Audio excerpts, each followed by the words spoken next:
Yes students, आज हम पढ़ेंगे वर्क डन की वैल्यू फाइंड आउट करेंगे यूजिंग डाइपोल मोमेंट और इलेक्ट्रिक फील्ड। देखिए, वर्क डन जो होता है वो हम बेसिकली अगर देखते हैं तो फोर्स और डिस्टेंस या डिस्प्लेसमेंट का एक डॉट प्रोडक्ट होता है, क्योंकि वर्क अपने आप में एक स्केलर क्वांटिटी होती है और इसकी अगर हम वैल्यू देखें तो ये बनती है एफ डी कॉस थीटा। ये वैल्यू हमारे पास आती है। अब हम अगर इसको यूनिट वाइज मेजर करें तो ये होती है न्यूटन इंटू मीटर, ठीक है। लेकिन अगर हम इसी की जैसी एक सिमिलर क्वांटिटी ढूंढें तो वो होती है टॉर्क, और वो होती है अपने आप में एक वेक्टर क्वांटिटी।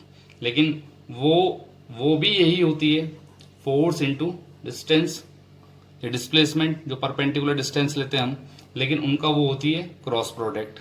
तो यहाँ पे उसकी वैल्यू आ जाती है आपके पास एफ डी साइन थीटा और डायरेक्शन आ जाती है आपके पास एन कैप। इस तरीके से, मतलब क्रॉस प्रोडक्ट है, मैं R cross F vector form में लिखता हूँ तो इस तरीके से लिख दूंगा अगर लिखता हूँ तो, और यहाँ पे R F sine theta N cap लिखा जाएगा।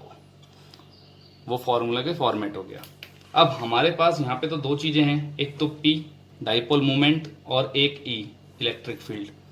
अगर हमने टॉर्क के फॉर्मूले को देखे तो वो बनता था हमारे पास पीई साइन थीटा, और अगर इसमें डायरेक्शन को यूज लें तो हम वेक्टर फॉर्म के साथ लिखते हैं तो एन कैप डायरेक्शन लगा सकते हैं। पर फॉर यूनिटी के लिए हम इसको लिख सकते हैं टॉर्क की value PE sine theta magnitude form के लिए।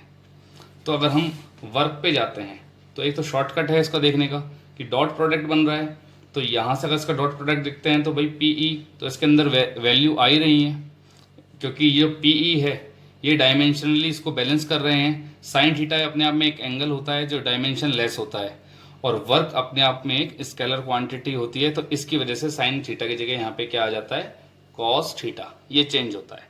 लेकिन हम इसको डेरिवेटिव पोर्शन को यूज करते हुए इस वैल्यू को निकालेंगे, क्योंकि यहाँ पे एक माइनस का चेंज आता है जिसको हमें निकालना है। तो उसको किस तरीके से सॉल्व करेंगे देखिए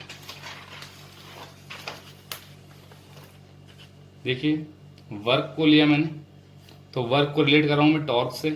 अब टॉर्क रिलेट होता है तो एंगल रोटेट होता है इसके अंदर, तो यहाँ पे चेंज इन वर्क ले रहा हूँ डी डब्ल्यू, तो चेंज इन टॉर्क ले लूंगा डी थीटा, क्योंकि टॉर्क के अंदर मैं इंट्रोड्यूस किसको कर दूंगा, पी को और ई को। दोनों वैल्यू लास्ट में हमने देखा था डाइपोल के अंदर जो टॉर्क की वैल्यू फाइंड आउट करी थी तो पी ई के थ्रू निकल गई थी। तो मैं इसके थ्रू यहाँ पे टॉर्क की वैल्यू रखता हूँ P E sign theta dot D theta. इससे रोटेशन क्लियर हो जाएगा वर्क डन का। तो ये डी डब्ल्यू की वैल्यू हो गई। अगर आप इसको रिलेट करोगे इंटीग्रेट करके तो ये 0 से लेकर डब्ल्यू तक का वर्क डन हो गया डी डब्ल्यू के लिए, और यहाँ पे थीटा 1 से कोई थीटा 2 तक की दो वैल्यू ले ली मैंने, और ये हो गया P E sign theta dot D theta. तो डी डब्ल्यू का इंटीग्रेशन हो गया डब्ल्यू, लिमिट 0 से लेके डब्ल्यू, और यहाँ पे पी ई को कांस्टेंट माना, थीटा 1 से थीटा 2 की लिमिट, और यहाँ पे हमारे पास आ गया sine theta dot D theta.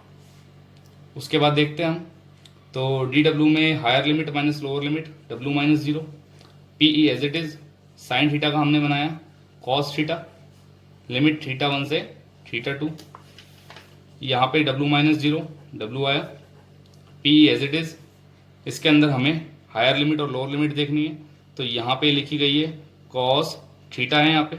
अच्छा, एक चीज और है यहाँ पे जो देखने की अभी, जो मैंने अभी यूज नहीं करी, साइन थीटा जो होता है उसका इंटीग्रेशन होता है माइनस कॉस थीटा।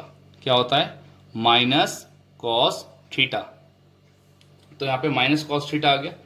तो यहाँ पे लिखा जाएगा हायर लिमिट कितनी है यहाँ पे माइनस कॉस थीटा, और हायर वैल्यू हो गई थीटा 2, थीटा की जगह रख दिया माइनस लोअर लिमिट, तो माइनस कॉस थीटा की जगह थीटा 1, मतलब higher value minus lower value, और बीच में जो सिंबल है वो माइनस का ही है, लेकिन ये माइनस इस माइनस से रिलेट हो जाएगा तो ये वैल्यू क्या हो जाएगी प्लस की कॉस थीटा 1। तो मैं इसको लिख सकता हूं PE cos theta 1 minus cos theta 2।